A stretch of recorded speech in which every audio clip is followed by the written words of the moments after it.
Sim, eu tô fazendo faxina, eu tô descabelada, eu tô feia, eu tô suada, mas essa vai ser a introdução do vídeo, porque quando eu tô fazendo a faxina aqui em casa, eu tô relembrando na minha cabeça tudo que aconteceu nesse dia. Então, esse é o vídeo do relato do parto.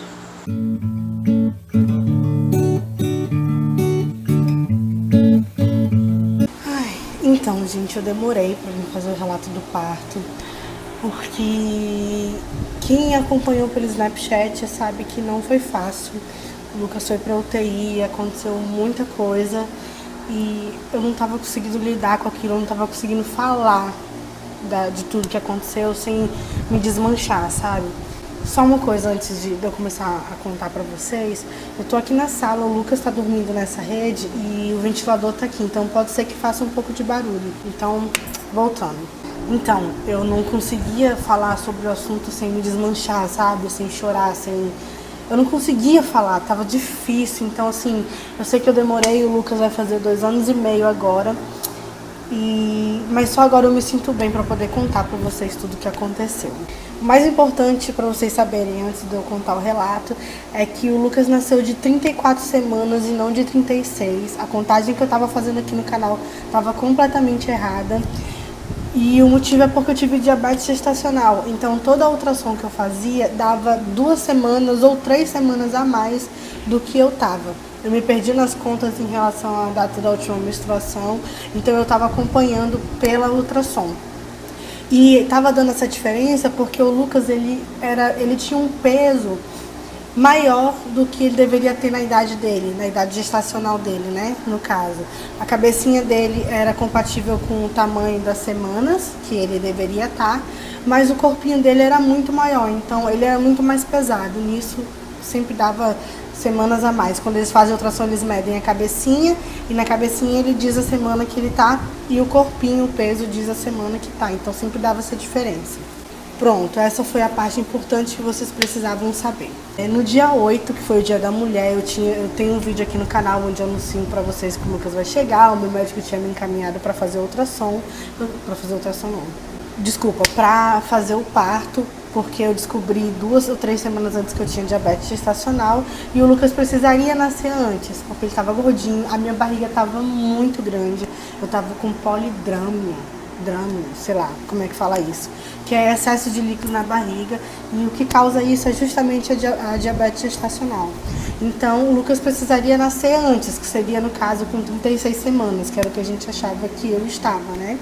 Quando na verdade eu estava de 34 semanas. Então nesse dia 8 de manhã nós fomos para o Hospital Santa Juliana, eu e meu marido. O Oscarzinho ficou com uma amiga minha, a Fernanda, inclusive. Fê, beijo pra você, muito obrigada. Olha, eu já te falei isso 1 milhão de vezes, mas eu não tenho como agradecer o que você fez por mim. Você cuidou tão bem do meu filho que ele nem queria mais ir embora pra casa, né? Mas quando a gente chegou no hospital, eu tive que ser reavaliada, mesmo estando com a indicação do médico. Eu precisei ser reavaliada pelos médicos que estavam lá, porque o meu parto ia ser pelo SUS, na verdade foi pelo SUS, né? Então, durante a reavaliação, as médicas viram que eu não estava com as semanas que eu achava que eu estava. Na verdade, eu estava com 34 semanas. Olha quem acordou, gente. Então, oi, bebezinho. Ai, que a mamãe ama demais. Então, quando as médicas fizeram essa avaliação, foi constatado que o Lucas ainda era muito prematuro, 34 semanas. Então elas me internaram para fazer um acompanhamento em relação à minha glicose, com dieta e tudo, para ver se realmente seria necessário que o Lucas nascesse agora, ou se a gente poderia aguardar mais algumas semanas e levar a gravidez adiante.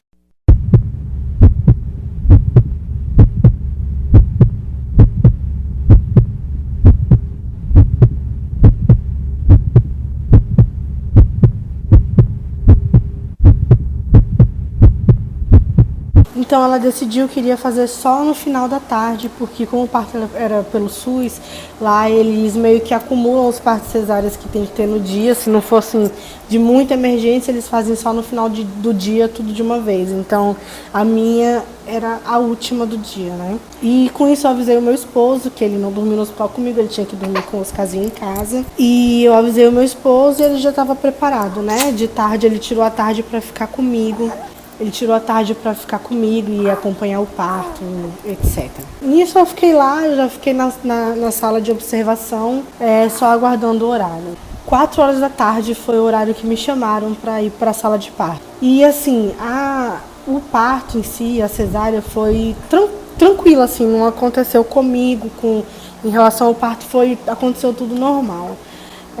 Demorou um pouco, eu fui para a sala, eram umas 4 horas, mas o parto mesmo começou só às 5. Acho que o parto que aconteceu antes de mim teve alguma complicação, alguma coisa do tipo, e eles acabaram demorando mais. E a anestesia, que era assim, no parto do Oscarzinho, eu não lembro da anestesia de jeito nenhum, eu não lembro de como foi aplicada, eu não lembro de nada.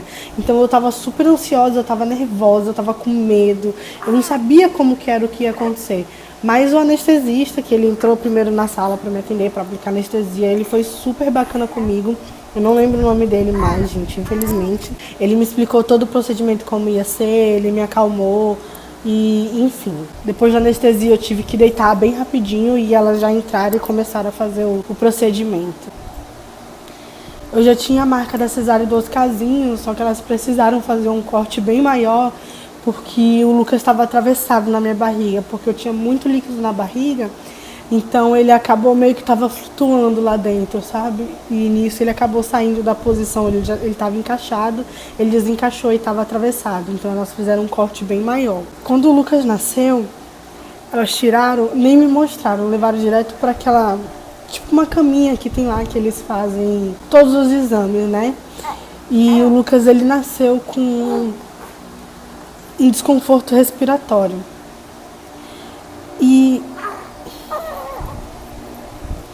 E hemorragia intracraniana, só que isso eu só soube bem depois. E assim, essa maquininha, esse lugar que eles fazem todos esses exames, fica bem do lado, assim, então eu conseguia enxergar tudo o que estava acontecendo.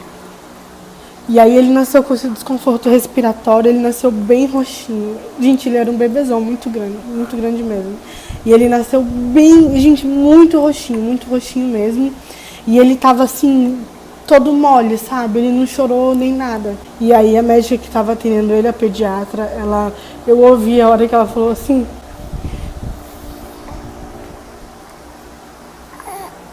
vamos, bebê.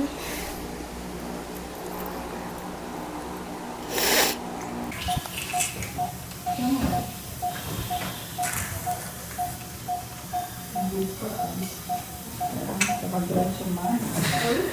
Grande demais. Grande demais. Bora, bebê. Poxa, entrando bem.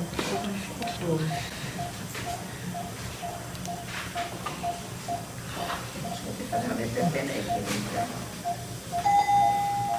Cacete, eu falei pra ela que tem uma formação 13 vezes. E eu tava ficando desesperada. Meu marido, como ele tava filmando o parto, tirando foto, sei lá, ele acabou filmando essa parte. Enfim, ele finalmente chorou, mas ela disse que pelo desconforto respiratório dele, ele teria que ir pra UTI.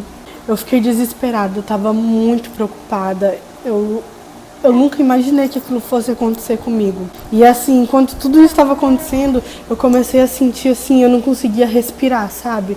Eu comecei a sentir o meu peito pesado, assim. Eu não sei explicar qual era a sensação.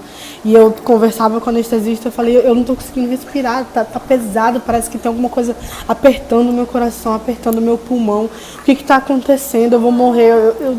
Eu tava tão assim... Tava tão difícil tudo que tava acontecendo.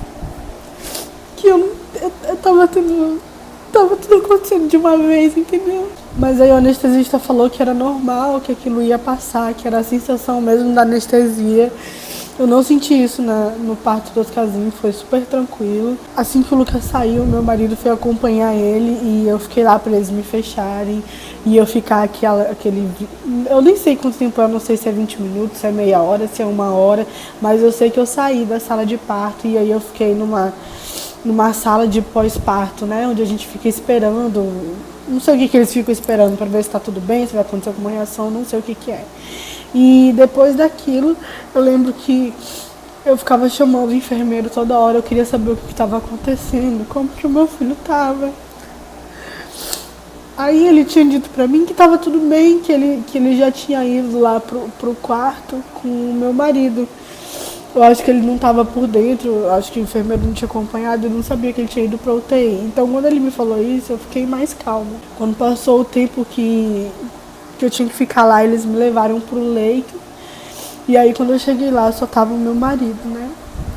Aí meu marido falou que ele tava lá na UTI, que ele tava bem, mas ele tava com o CPAP, eu acho que é esse o nome. E que talvez amanhã ele saísse, enfim, não sabiam me informar. E quem faz parto cesárea, depois a gente tem que ficar 12 horas sem se levantar, sem levantar a cabeça. E pra mim, essas 12 horas foram terríveis. Eu não conseguia parar de pensar no meu filho. Eu não via a hora de acabar esse repouso, eu levantar. Eu queria levantar e sair correndo, entendeu? E eu correndo lá ver o meu filho. Eu não conseguia ver ele direito, eu não lembrava do rostinho dele. Meu Deus. Olha, é a coisa mais difícil que eu já passei na minha vida. Eu não desejo isso pra ninguém. Quando você engravida, o tempo vai passando, os meses vão passando, que a sua barriga vai crescendo, você sente o seu filho. Nenhuma mãe espera que você não vai ficar com ele depois que ele nasce, sabe? E pra mim foi muito difícil. Muito, muito difícil. Quando eu acordei não, porque eu nem dormia, eu ficava o tempo todo olhando pro relógio, eu queria que as 12 horas passassem o mais rápido possível pra eu poder ver o meu filho. Pra pegar o meu filho no colo. Desculpa, gente. É uma sensação assim, eu saí da sala de parto vazia. O meu corpo estava vazio e os meus braços também estavam vazios, sabe? É muito difícil. Gente, eu vou encerrar o vídeo por aqui. Foi isso que aconteceu. Não sei se vocês tiverem alguma dúvida, se vocês quiserem saber alguma coisa, fazer alguma pergunta. Talvez tenha faltado algum detalhe que vocês queiram saber. Então, o que vocês quiserem, vocês podem perguntar aqui embaixo, que eu vou responder vocês. E aí eu venho depois fazer um vídeo pra vocês sobre como é ser mãe de UTI, o que aconteceu com o Lucas, quanto tempo ele ficou, enfim, eu venho contar tudo pra vocês. Não é fácil lembrar tudo isso. Eu sei que conforme o tempo passa e conforme a gente fala, a dor vai amenizando, a sensação assim vai amenizando. E eu sei que eu preciso falar sobre isso, botar isso pra fora. Então, é isso. Beijo pra vocês. Se você não é inscrito no canal, se inscreve. Não esquece de deixar o like, que me ajuda muito, tá, gente? Beijo pra vocês e até o próximo vídeo.